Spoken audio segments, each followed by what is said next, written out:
is a Google Hangout. This Hangout on air is live.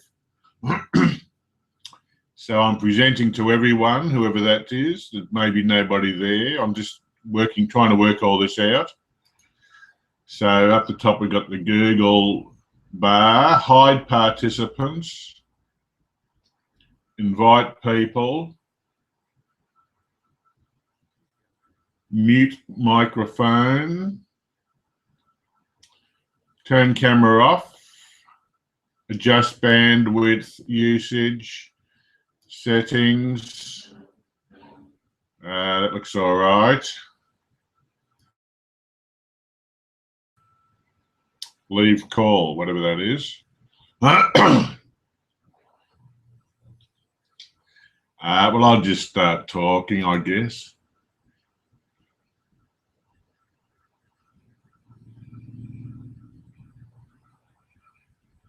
I don't know how all this is going to work out.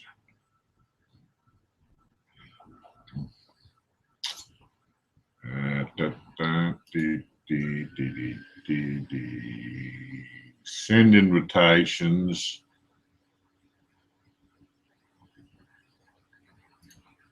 Okay, I'll just keep talking. I don't know what's going on here, but we'll see what happens. Control room. Okay, so I'll just keep talking and see what happens. I've got no idea what's going on here. So my name is Jack William Atkins. I live in Carlton here in Melbourne, Australia. I'm on the border of Carlton and Fitzroy. So I call my little place here Carlroy Palace. The Republic of Carlroy, or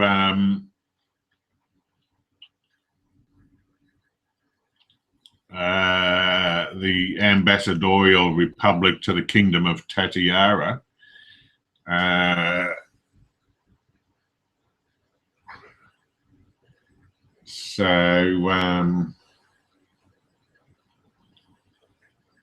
That's okay. So just trying to work this out here. I'll just sit here and talk for hours and hours on end and see what happens.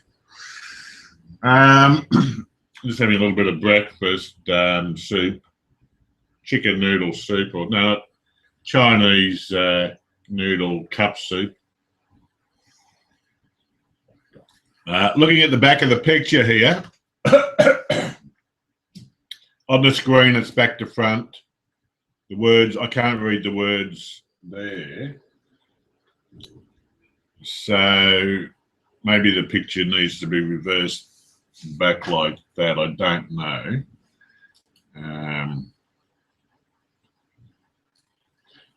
Let's see if I can just work that out. I don't know if this is working at all.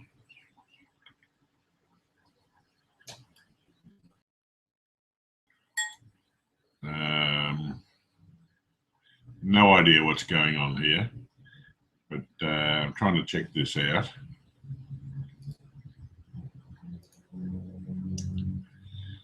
So anyway, I'm live streaming. So I was born on the 6th of April 1955 at Keith Hospital in Keith, South Australia, which is in the ancient kingdom of Tatiara. And I guess that's been in my family since the first people walked onto Australia. I'd say 80,000 at least years. Nobody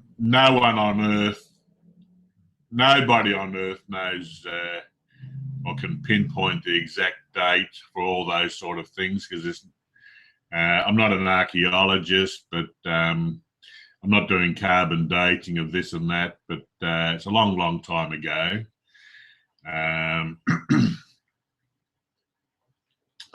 So I'm not into all this Neanderthal business or this hominid business. We're all humans, all going way back. People are black because of the area that they evolved in, and the weather conditions, the food they ate.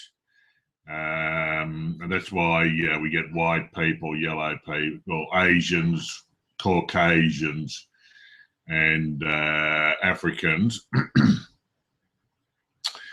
Because of the place that you evolved, the amount of sunshine, the tree cover, the food you ate, the animals you ate, the plants you ate, and the natural selection.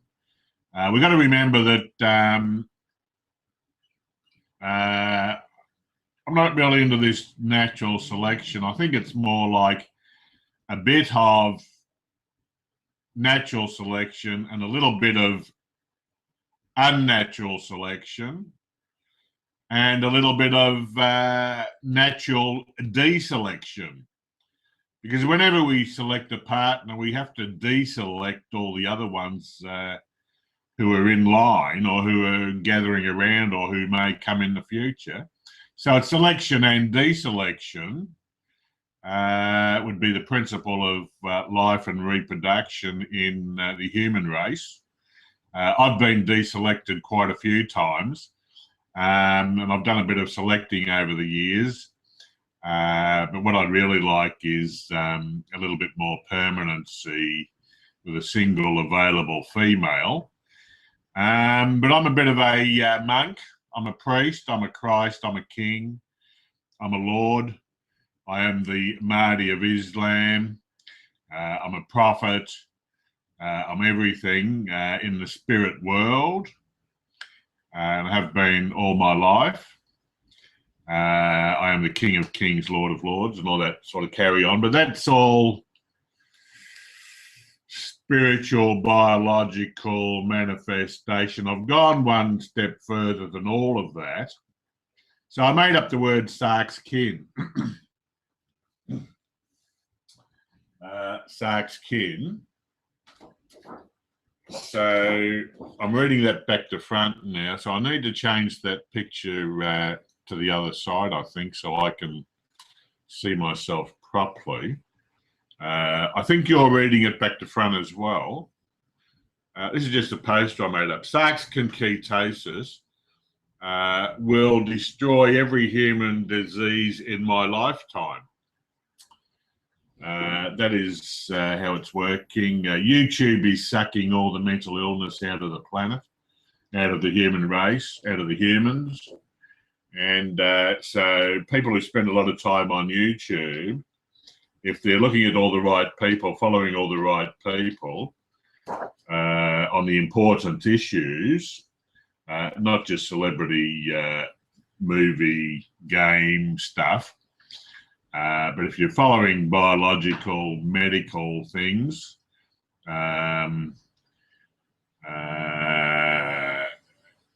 you sort of become addicted to it, and you keep following all these people, and sooner or later you realize that following other people is no good. It doesn't matter what they're talking about. Eventually you come to the conclusion that I have to just start thinking for myself, and I have to start living for myself. I have to eat for myself. I can't follow anyone else. It's no good being entangled in any toxic fashion, excuse me, with anybody else. Simple as that. I don't want to be toxic in any toxic relationship that isn't going to do me any good. So I've been a monk for about 20 years, living here on my own. And because the world out there doesn't really subscribe to my brain or my mind or my way of thinking, because technically I am the Christ. I'm completely shut out of the whole world, and but I'm still alive. I guess a lot of people who are pushed right out of the world die, and I have been dead. I did die in 1985 in a padded cell. But I had a massive near-death experience I should have died, but I came back to life because I was the Christ. My body was Christified, uh, by my experiences before that. So I had all the Christ experiences before I died, and that's why I came back to life. I could have died and finished off completely, but I came back because my body and my mind and my spirit was all Christ. But I was in denial of it all at the time. I was on drugs and alcohol, and I had a hole in my soul. I was broken and everything else from my life's journey. And it was appropriate that I die under those circumstances like everybody else would have. But because of my earlier experiences as Christ, I've been given the bonus of having two lives. So it all goes back to 1955 when I was born, 6th of April, which here in Australia is just starting to get cold, coming up to winter. So what season is that? Summer, autumn, winter, spring. So I was born in the summer is December, January, February, March, April. I was born coming up to the middle of autumn. So mum and dad were on a train with my older sister Eileen. They were going to South Australia to visit my uncle and aunt, Uncle Frank and Auntie Sandra. All my uncles and aunts are passed on now.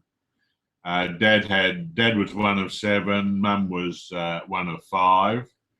Dad has passed on in 1984 in a car accident. He was drunk, and you can't drive a car when you're drunk. It's not a good idea. It more than likely kill you or somebody else.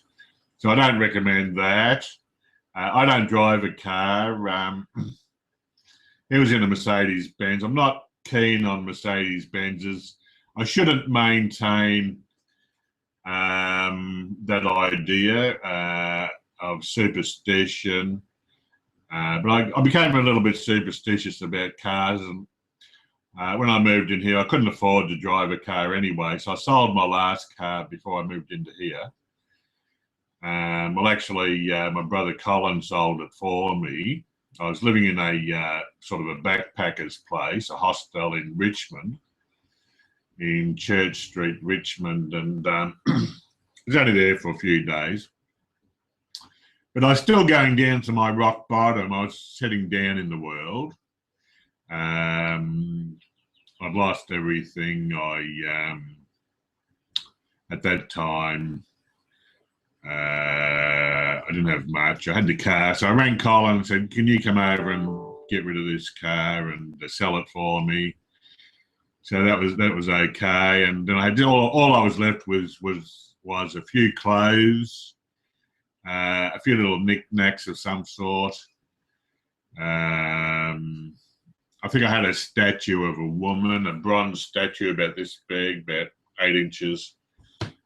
Beautiful bronze statue of a woman, which I saw in a market. It was just sitting in a box in a market, and I thought, oh, that's beautiful. So I bought that, and I became attracted to that little statue. And I had a roll of film. That roll of film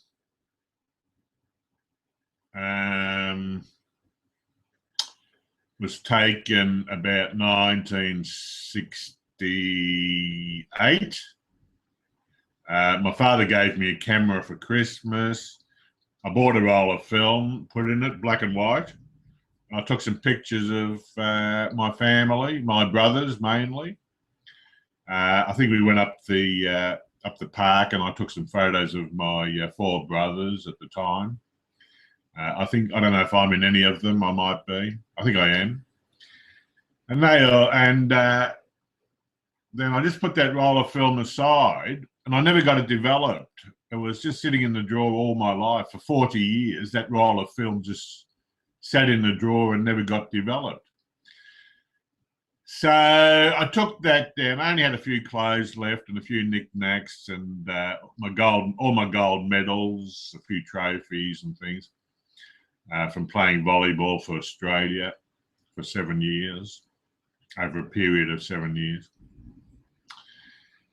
So I hope this is working out all right. Otherwise, I'll be sitting here talking and it may not upload okay.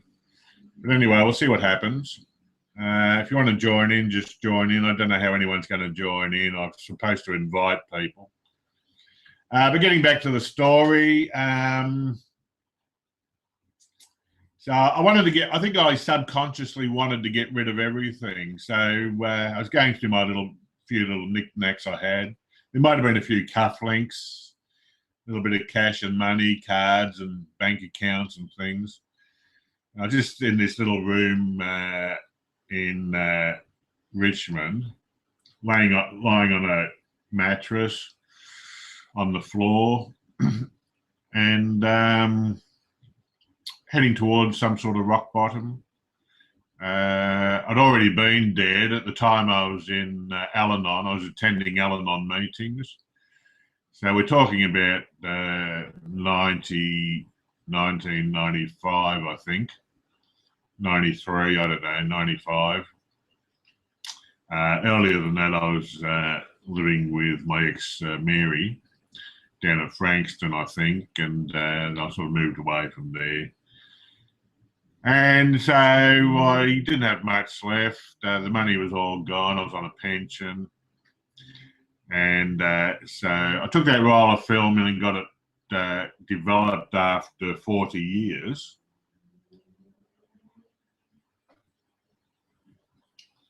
And the photos came out quite good. They were excellent photos, and they're now in the family album over at Gary's place, my brother Gary's place. And they were perfect. They came out really well. And I think if I was going to do more photos, I might even stick with the black and white because they turned out very nicely. So that was good. And that little bronze statue of a woman, I just happened to take that down to Mornington. And in Mornington, there's a place called the Briars. And that's where all of Napoleon's furniture is kept in a little house on a cattle farm. And it's open for public viewing. You just go in and go into this little house on the property, and all of Napoleon Bonaparte's furniture is there with a few pictures on the wall. I'll have to get down there and have another look one day. So I was down there with this little statue. I thought I'd bury it somewhere for future. Instead of throwing away all my stuff, I thought I'd hang on to that. So I buried it down on that property under a tree on the northwest, about a metre from the northwest side of a tree down there. I did go back years later with something, and but I thought I'd try and get it back, but the ground was too hard on the day, and I couldn't quite dig down. I didn't know. I gave up, and so that statue is still buried down there on that property. I'll get it back one day. And what else do I have left? The car was gone. The statue was gone. The photos were gone. So I threw away all the rest of the little bits and pieces. I probably threw away my bank book or whatever. And all I was left with was my clothes and a towel, a beach towel, big beach towel. And that was about it. So then I threw away the beach towel, and all I had was my clothes. I threw away all the extra clothes. I just had one set of clothing. And then I threw that all away as well. So basically, it didn't exactly happen this way, but basically, I was back to naked in the world. All my personal possessions were gone. And this is just what happened. All my personal possessions gone. I did own a property, a flat, a 3-bedroom flat in Dandenong. But that got sold. When I split up from Mary, I had about $30,000. I just spent all that. I wasted it on a car and this and that. That all went. So all the money was gone. So I threw away everything. I was naked and I had to start all over again. I make a bit of a joke out of it. I say I was completely naked, and then I went down to David Jones, bought a pair of undies, and started all over again. And I think we need to do this sometimes. Some people need to do this because the attachment to your personal possessions can mess up your mind. And they may be the wrong type of possessions. You might have all the wrong clothes. Because your personal possessions can drive you crazy. So I guess mine did. And I just had to get rid of everything and go back to nakedness. So I returned to the state of Adam, or I returned to the state of being an Aborigine, or I returned to the state of being a first man. Adam was probably the first man who had a spiritual experience, and that would have been the beginning of the world. The world of humans, I think, would therefore relate to the world of humans who have spiritual connections or spiritual experiences. I'd say the people before Adam and Eve probably didn't have any spiritual experiences because they weren't fully formed. The language wasn't fully formed. Possibly the pineal gland wasn't fully formed, or it began to calcify or something or other.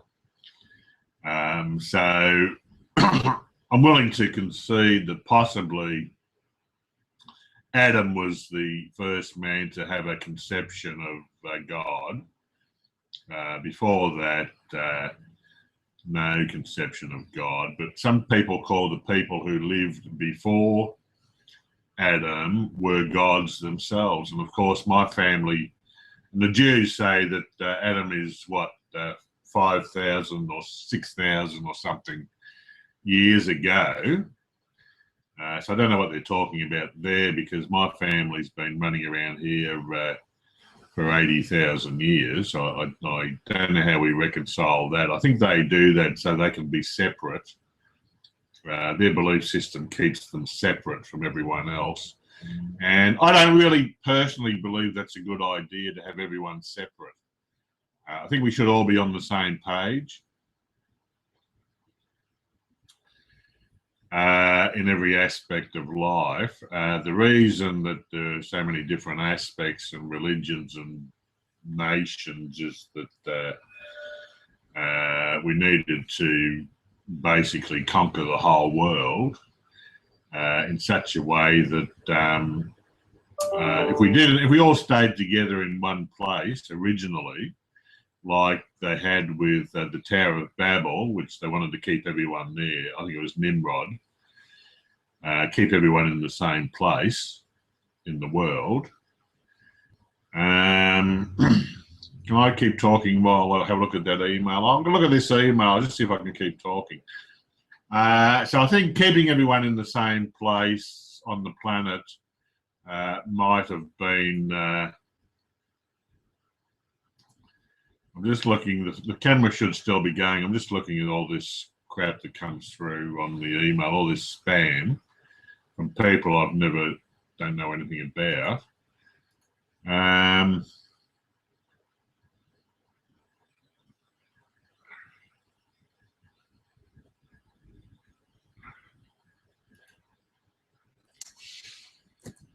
So there's someone here, so I'll just let this person know.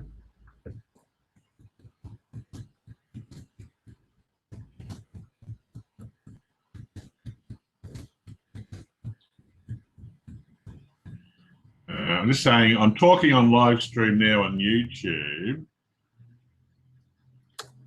See if you can join in.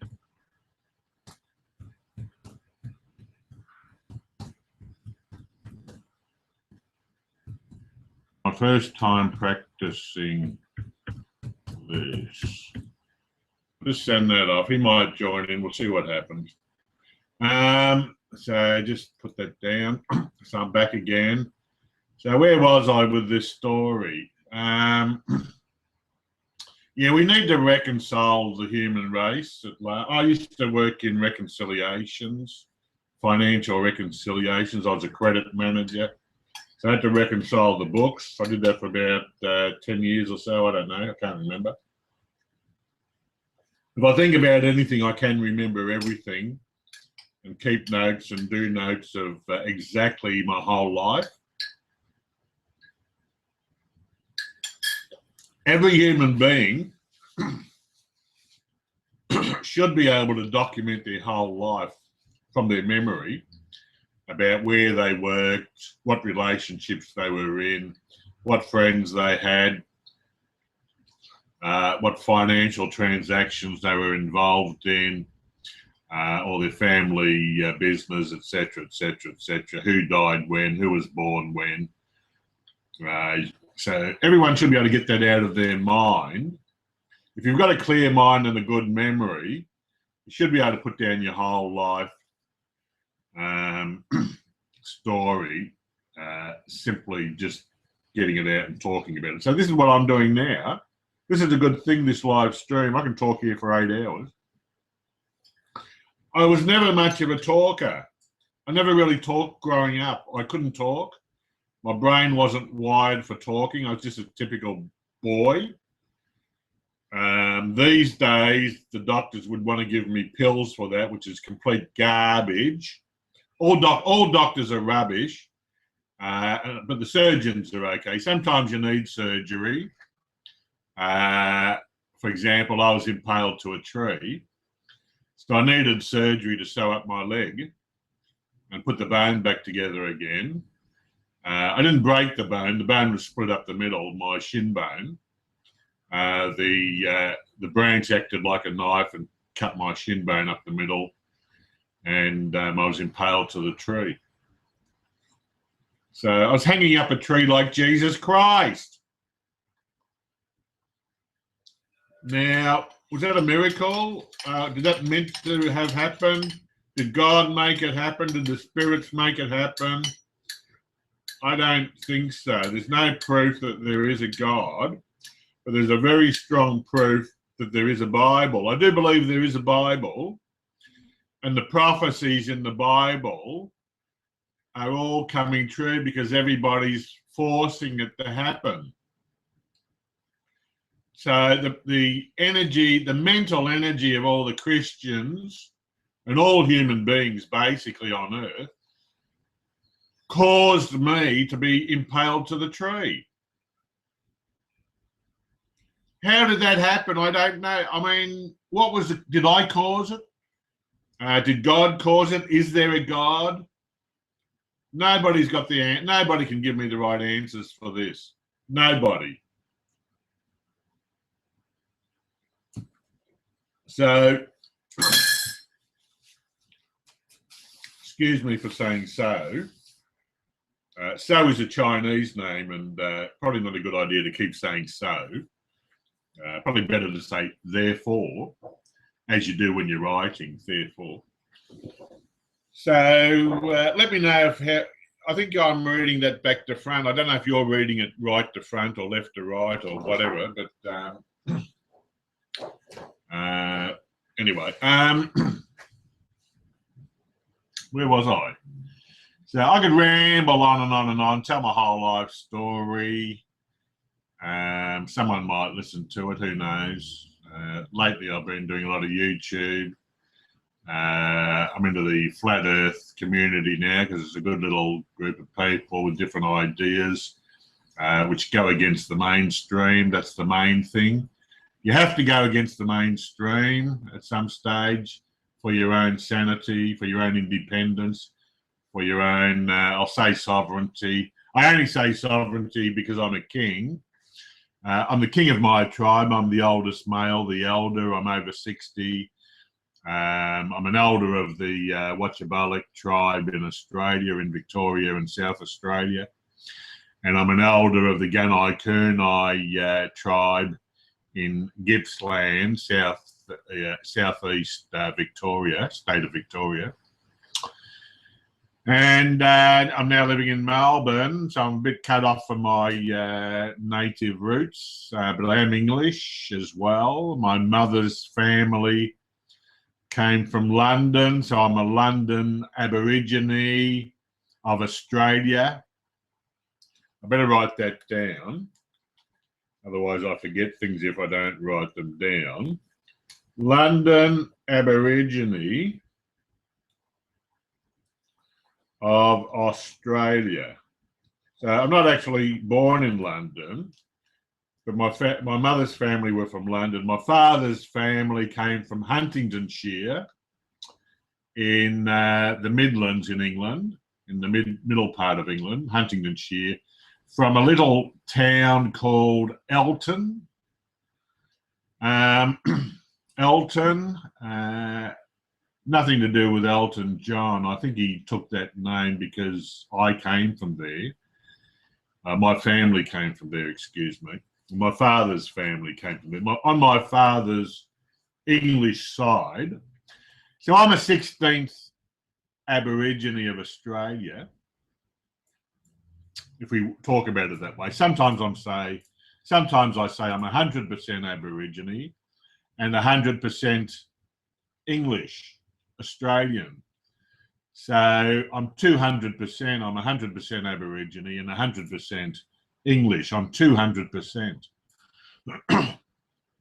Or I could say I'm 100% Aborigine of Australia. I'm before 80,000, I was 100% Asian, going down that line, and then I was 100% Middle Eastern or something, going way back, and then I could say I was 100% African, or I could go way back before that and say I was 100% Antarctic. But you've got to remember, 50,000 years ago, the sea levels weren't as high as they are today. And you could probably walk from the South Pole to the North Pole on land. I prefer to walk on land. You could probably walk all over the whole Earth at one stage before all the water fell down out of the atmosphere or bubbled up out of the hot boiling mud of the Earth, the magma, which took millions of years to cool down. I don't know how long it took to cool down. But in our minds, we need to have some sort of scenario for our history. We can destroy all history and just walk around as social, sexual, working beings, loving beings without any history. But sometimes it's good to know how we got here, where we come from. We don't have to answer all the questions. Not all the questions can't be answered. I don't think, really. The records only go back, well, birth certificates only started in the, the 1500s or something. And very few people got mentioned before that. You'd have to be a king or a warrior or a philosopher or a lover or a god, in the ancient term of God, to be written down. Millions and trillions of people never got their name written down. And in those days, back in the old days, people only ever had one name. And going back further, we probably didn't have any names at all. We were just getting around without names. How would you like to get around without a name? Okay, well, I'll be nameless for the rest of this video. And if I was historyless, I'd just be sitting here as a being who was just eaten. And the only thing I'm thinking about is friendship and love. That's my only interest, is love. Love is my only interest in life. I don't work for anyone else. My life was shattered by everybody. The whole world shattered my life. If you like, I was shattered into a million pieces. And it's taken me 60 years to get myself back to normal. So I'm coming back to normal now, but I've got a lot of things, I've learned a lot of things along the way about shattered people.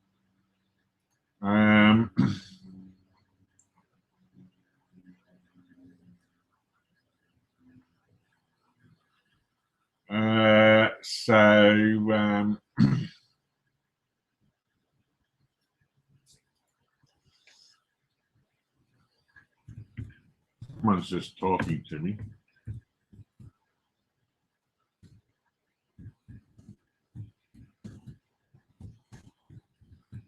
Typing something in here.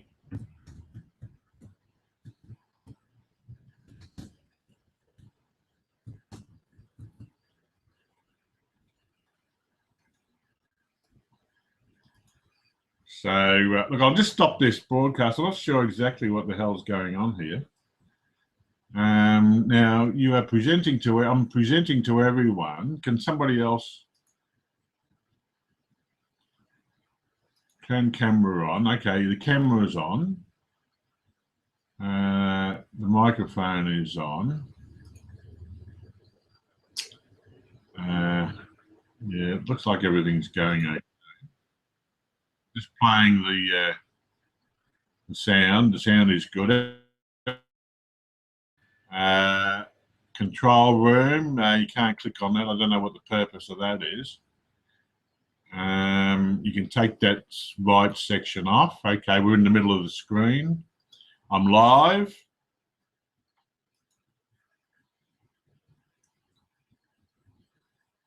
I don't know what the hell's going on here, but we'll see. We'll just take it one step at a time.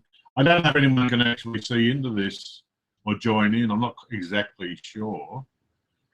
So,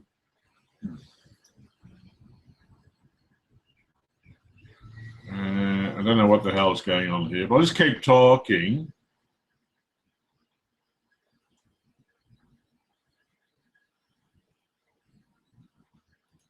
So, where was I?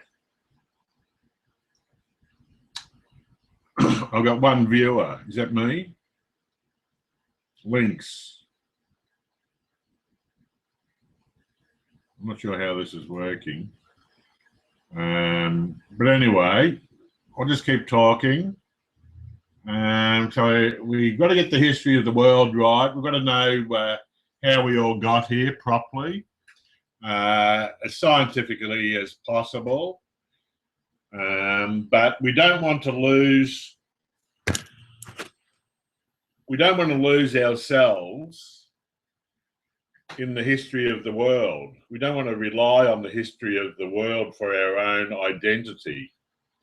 We need to be fully identified as ourselves in the here and now without any emotional content, because we don't want people flying all over the place with their emotions going up and down like a yo-yo. And we need everybody stabilized. Of course, your emotions go all over the place when you're trying to make money, when you're getting up in the morning and going to work and slaving over your work for 8 hours a day. And the stresses of life are way too much for the human to bear. We've turned all the human beings into slaves, and it's not good. They're slaves to their addictions. Sport is a slavery. It's an addiction.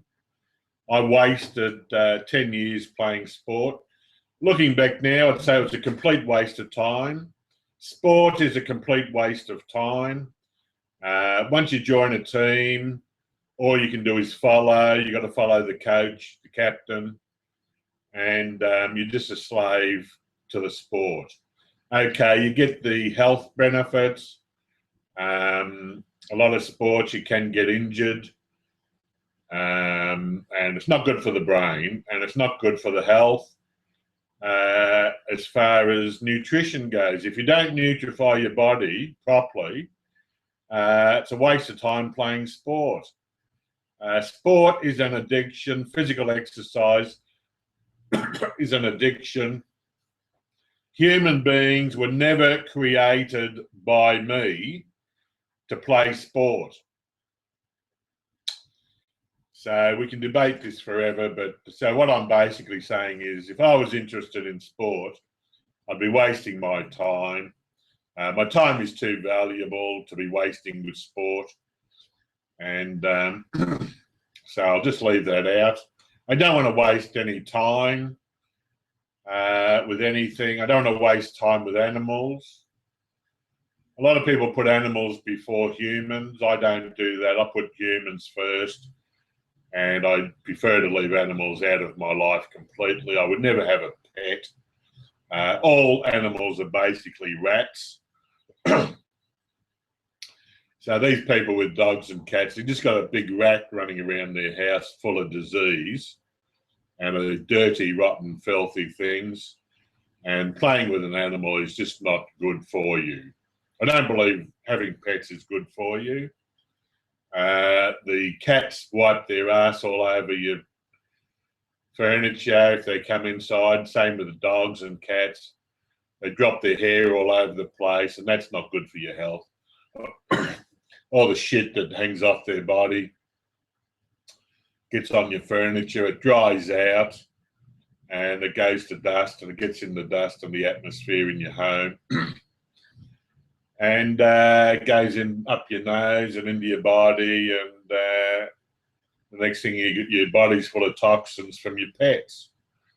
So I don't recommend pets under any circumstances. Complete waste of time. If I had kids, I wouldn't give them pets.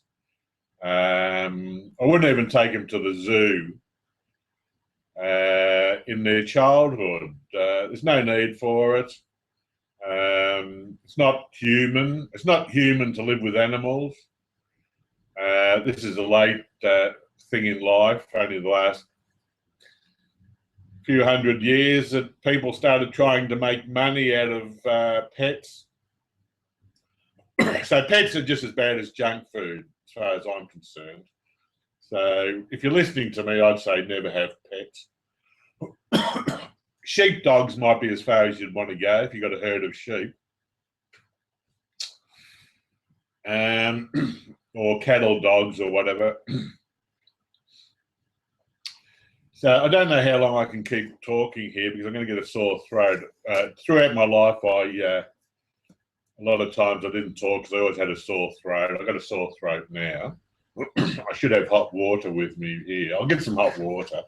Just stand by for a moment.